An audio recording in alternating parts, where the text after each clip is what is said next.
Hello, everyone. Thank you for coming to this virtual talk.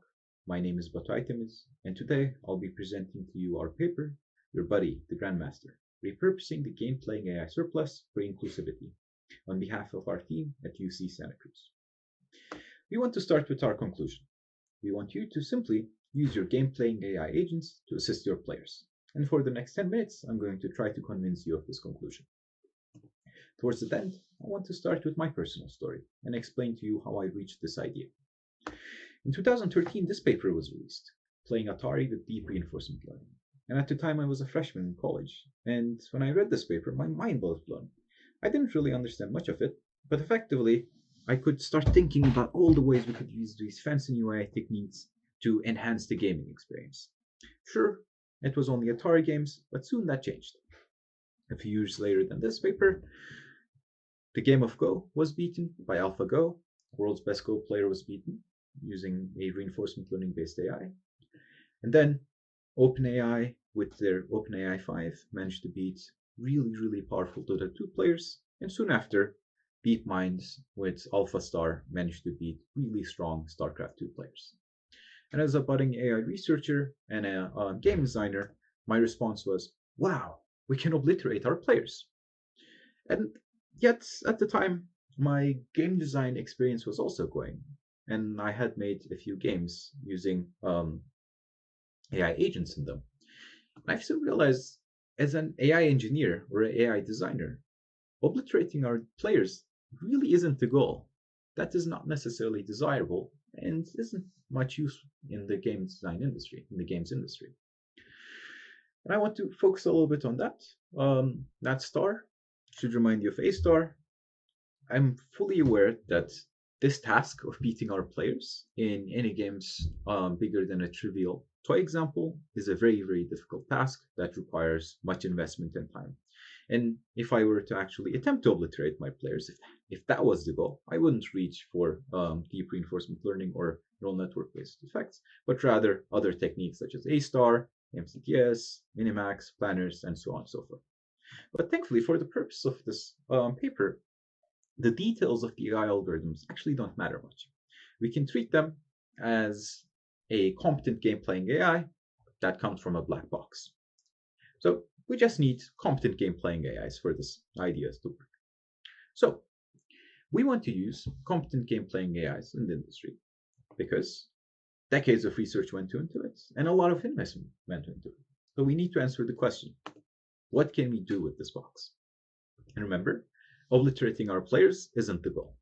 In most cases, in game playing AI research, they're either used to play single player games or as opponents in player versus player games. So we go back to our conclusion. We want to use game playing AIs to assist our players. And I keep saying this and I keep saying assist, but let's go deeper into that word a little bit.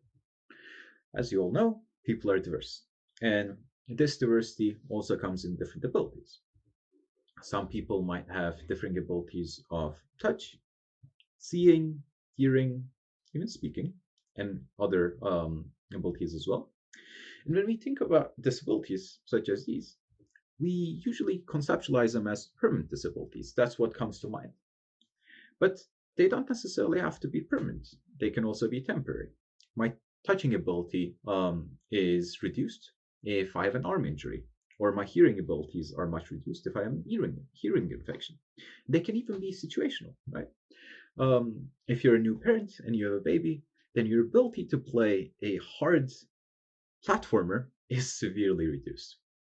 So, thinking of disability not necessarily as a permanent attribute of a person, but rather a mismatch between the person and the context is a useful lens to take.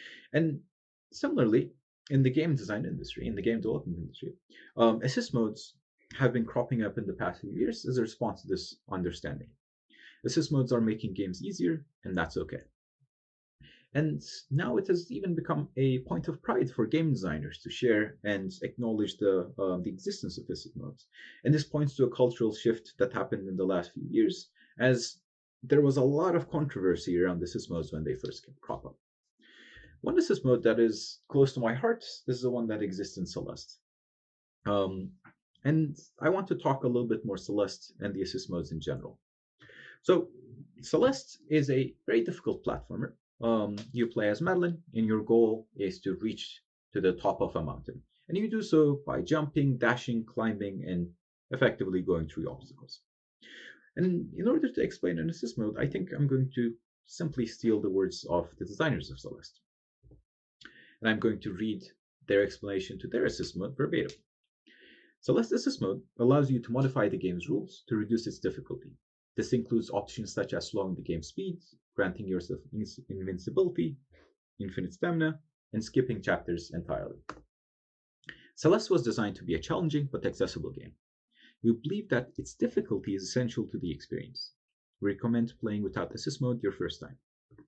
However, we understand that every player is different. If Celeste is inaccessible to you due to its difficulty, we hope that Assist Mode will allow you to still enjoy it.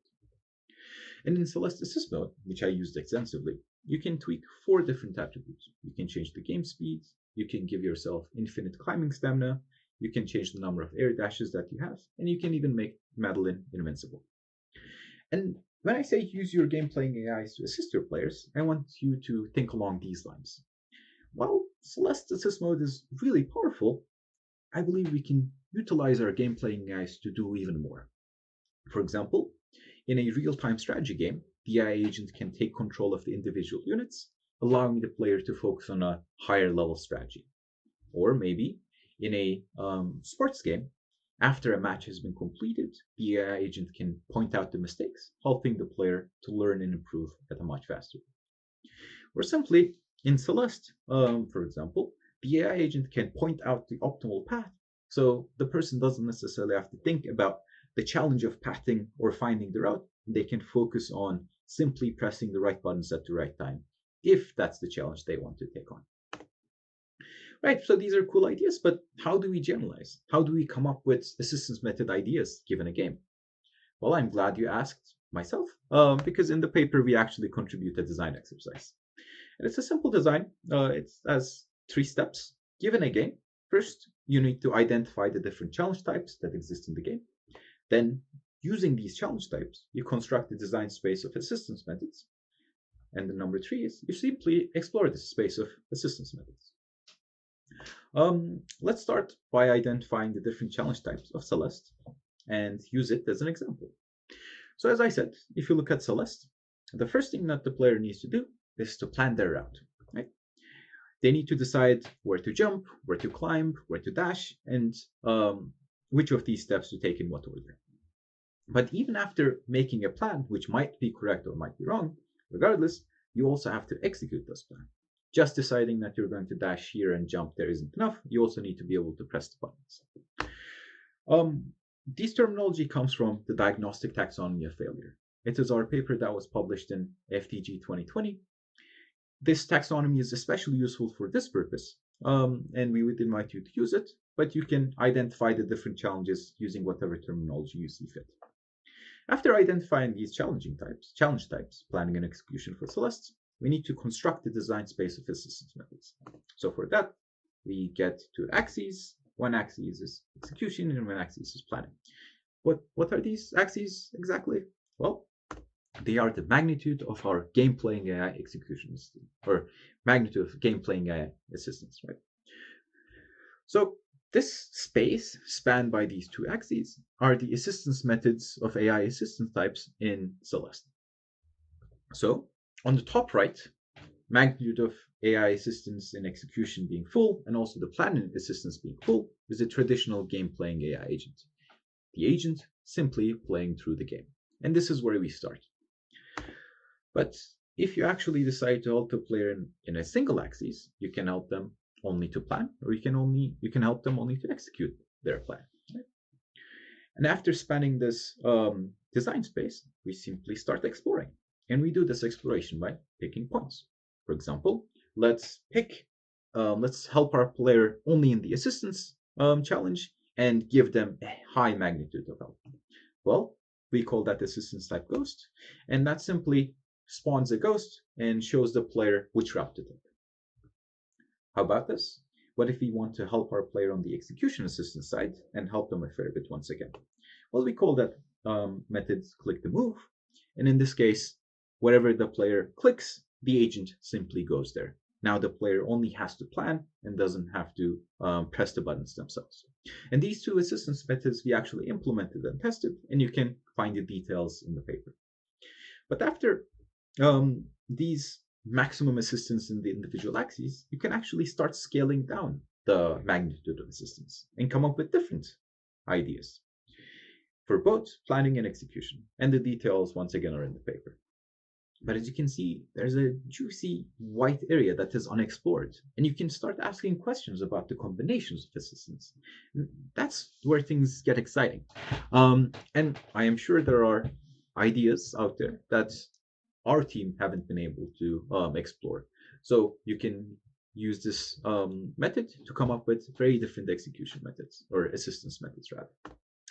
So when you have a competent game playing AI, we invite you to not to force our players to feel this way by beating them, but rather use this design exercise to come up with a myriad of different ways that you can help your players. And once again, we ask you to use your game playing AIs to assist your players. Thank you for listening to our talk. My name has been Bataitemis, and you can find me at Twitter at Baitemis. Please feel free to reach out if you have any further questions. Thank you.